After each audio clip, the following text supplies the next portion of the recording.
What's up, fam? Welcome back to the channel. Thank you for being here. If you are returning, thank you for coming back. If you are new, please feel free to hit that subscribe button and join the family, the TBH family. So we're gonna get right into the meat and potatoes of it. You see the title, you must have bumped your head, because these things are happening. And when people wake up, more and more people wake up, you're gonna see panic buying. I already see it in certain areas. Okay, so number one, 50,000 stores closing in the U.S. over the next 5 years. I have done multiple stories about stores that are closing, from Walmart, Target, Sears, and the list just goes on and on and on. And there are even more stores closing. It was projected that maybe 80,000 would be closing this year alone. They've dropped it down now to 40 to 50,000 stores. That's still a lot of stores, still a lot of people that will be unemployed, still a lot of people that will go without, not be able to pay their bills, feed their kids. Maybe homelessness will hit an all-time high. Stores are losing money.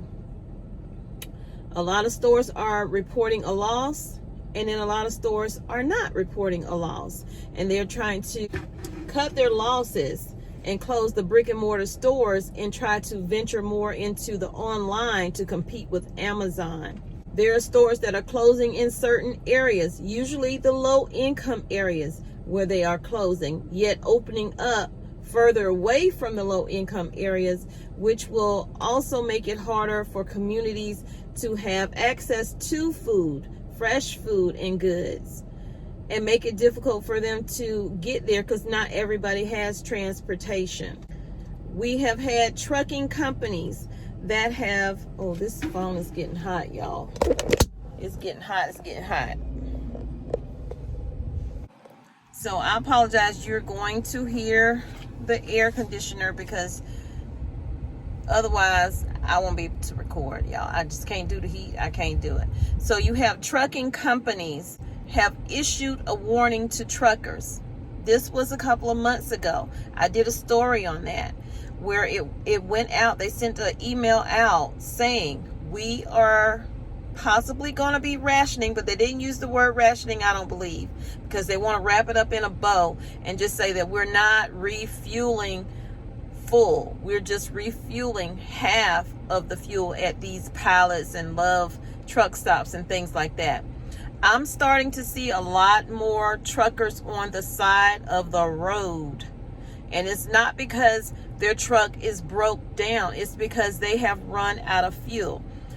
Some of you know my husband is a truck driver. I asked him about it. What is he seeing? He's seeing a lot of the same things that I saw just the other day. Truckers on the side of the road, because they ran out of fuel. They are trying to stretch their fuel as much as they possibly can. They're cutting back on the loads that they take. If they have to deadhead out too far away and the mileage is not paying a lot, that is money that they are losing. And I'm speaking of owner operators, okay? A lot of them are not able to fill their tanks all the way up. So they're filling it halfway and hopefully getting to their next stop and then refueling if they can. Or they're driving on fumes basically to find the cheapest fuel that they can find out here. And that's why a lot of them are now on the side of the road, because they just can't make it out here. It's hard, but they're still trying to keep the wheels rolling. I for a fact know. My husband said he just fueled up, but he did not fuel up his whole entire 200-gallon tank. He only did half. So the struggle is real. We're trying to make sure we can still get these loads done, get things to where they need to be, but at what cost? Next, let's talk about the Shanghai ports. They are now open.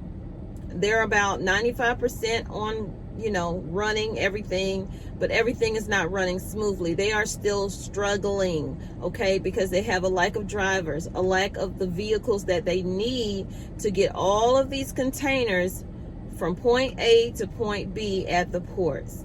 So that is the new struggle. They have a container crunch. They have shipments that have been sitting since April when they started their lockdown. And we are now at June 10th, okay? So all of that stuff from April and May, and even now, with manufacturing companies now coming back online, the rush to get items out is going to be an overflow. They still have to get the backlog taken care of before they can even get to the new stuff that's hitting them now for this month. So we are expected to be dealing with these shortages well past 2022 into 2023 and probably further. And if their C ticks back up or their O ticks back up, they will shut everything back down again. So it's like we can't win from losing. You get a win, but you got to take this loss with it too. And we are going to lose a lot because a lot of people are not realizing that this is not going back to normal anytime soon. We also have a shortage of pilots. Yes, I said pilots. Planes are not flying. They're having to ground a lot of flights because of lack of pilots. When COVID hit and when everything shut down, some companies forced pilots into retirement. Well, those pilots, they took that retirement, but they went and they started working for another company. Now, certain airlines are struggling to find pilots. More and more shelves are looking full. Have you noticed when you go to the store that more and more shelves look full? But have you really been paying attention to see that it's not all what you think is smoke and mirrors? When you go into Sam's Club or you go into Costco, any big box store like that, pay attention to what's at your eye level, what you see down below. Then look up a few more rows and see if it's the same thing. Like if it's food down below, say it's cereal, I've shown you in videos, and that's on the first one. Look at number 2 and number 3 above it. Is it cereal, or is it a non-food product, or is it some other kind of food other than the cereal? There is a shortage. We know that we are going to experience a big grain shortage. We have a shortage of wheat. That has not changed. People might not be talking about it, but that has not changed. Farmers are not growing like they used to grow. Some are being paid not to grow. Does that money compensate them fully? I believe not. Some farmers are not growing crop. They're not growing meat. And the meat that we do have, most of that's been cold because of the bird flu. Because whatever reason, I'm not even going to get into that. The food that is coming in may be spoiled. So beware. Please beware. I know sometimes it's impossible to not purchase certain things. And certain things are going to have an extended date. But the fact that the item you are purchasing, say it's some canned goods you're purchasing, and they have an extended date all the way out to 2024, but yet you get it home, you open it, and I showed you, and I'll try to put that link in here. I bought some pork and beans. Those were the worst pork and beans ever. They were hard when I opened the can. So obviously food is sitting, and wherever it's sitting, it's not sitting in a temperature controlled area, whether it's in cargo ships at sea or in the back storage of a store or outside of the store. I've seen videos where they're getting the items in, but they don't have anywhere to put it, so they're leaving the stuff outside in all this heat. So we have to be careful what we are feeding our family. Inflation is at an all-time high. And I think a lot of people are worried about is midterm elections and what can I do to make it look like we're okay. So watch what they do, watch what they say, because the two don't line up all the time. And honestly, I feel like the government is refusing to say that we are on the verge of a recession or depression because of these midterm elections that's coming up. And they know that a lot of people are paying attention, because a lot of people are being hit hard at the grocery stores. It's like you're being robbed at the grocery stores. You're getting less but paying more. Same with the fuel. It's now costing me $80 or $83 from a quarter tank of gas, depending on how much I'm getting for the gallon. So that's all I have for you today. How can you get out of what you're in? Don't get distracted.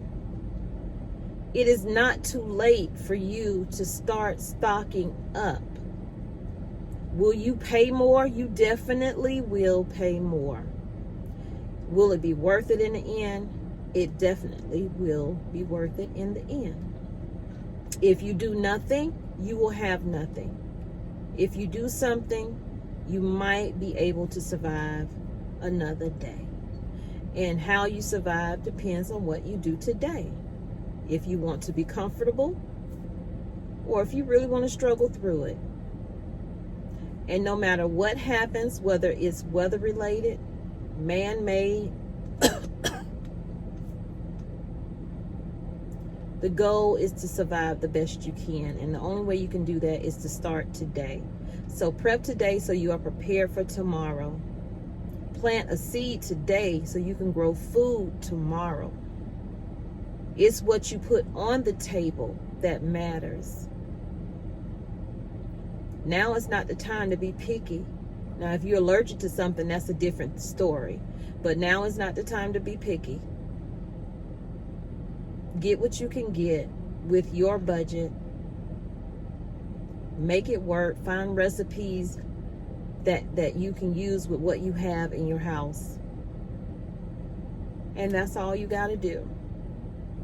I'll see you guys in the next video. Again, if this video was helpful, informative, please give it a like. That is the best way you can help this channel, is to give it a like and to share the video out with as many people as you possibly can. Leave me some comments down below. Don't forget, guys, turn on your post notifications so you'll know when I upload a video. Because I was doing a little schedule of 11 a.m. and then 5 p.m. But with so much happening, you may see more than 2 videos a day from me. So just a little heads up. Turn your notifications on so you won't miss out. I love you, but God loves you more. He created only one you. Be the best. Y'all, my phone got hot and it jumped off. But go out and spread God's love with distance if you have to. Y'all take care. See you in the next video.